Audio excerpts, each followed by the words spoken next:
At what point do we just turn the boats back? Surely it's time to have a serious conversation about that. This has been a devastating couple of days for anyone who cares about border security and national sovereignty.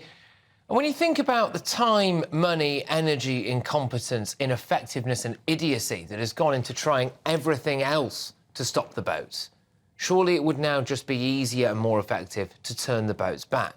I woke up this morning to a WhatsApp message from a prominent MP on the Tory right who was sick with fury how he and others had bottled it over the Rwanda vote last night.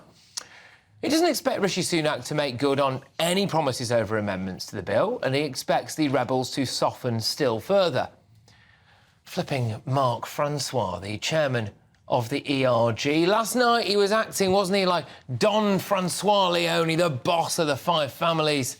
Well, he got completely shafted, and now so has the country. Gone is Mark Francois Leone. Welcome, Mark Fraser, giving it large before mugging everyone and himself off.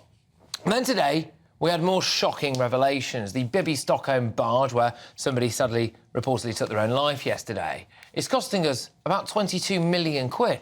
It houses just a handful of people. It's a floating white elephant. After that, we also learned that since 2020, just 0.4% of Channel migrants have been returned to their own country. Even Care for Calais would have to admit that more than 0.4% of people coming across the Channel are not genuine asylum seekers.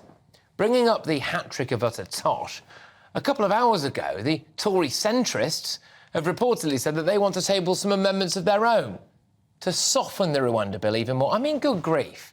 Now, I know Tobias Elwood, Muller Elwood to his brothers, went to Afghanistan and, helped out with the old Taliban PR, but I didn't realise he wanted to offer them an open invitation as well. That's a joke, by the way, Tobias. It's a little bit of a joke. You should know what those look like. Even if the Rwanda deal sails through now, when are we going to see flights taking off? We caught up with Geoffrey Cox, MP, earlier. I mean, this is quite pathetic. Yeah, what are the odds on flights taking off with migrants in the spring, in May, as the PM has promised?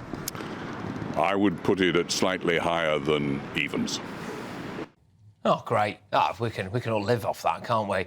Almost as pathetic as the utter contempt that our snot-nosed public schoolboy-esque civil servants have for you, me and ordinary people. Lee Anderson asked some jumped-up, overpaid Home Office civil servants how many people had been deported a couple of weeks ago. They couldn't answer. They didn't care. Well, the ironically named Immigration Delivery Minister, Tom Pursglove, was before that select committee today, not answering questions again from Lee Anderson. Yeah, look, instead of having to put up with his omni-shambles, at what point does someone just decide to turn the boats back and be done with it? Do it for a couple of weeks and the problem goes away. What are the French going to do? Go to war with us? Obviously not. They did it in Australia and they're glad they did it and they would do it again. We went and asked some of them.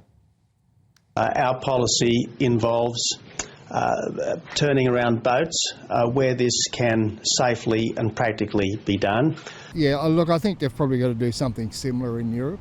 Straight away, don't even let them stay and get rid of the boat. You have to destroy the boats and send them straight back. It's important to have controls on everything that impacts lots of people. Look at how ridiculous, expensive and useless the situation is now. Would turning the boats back really be any worse?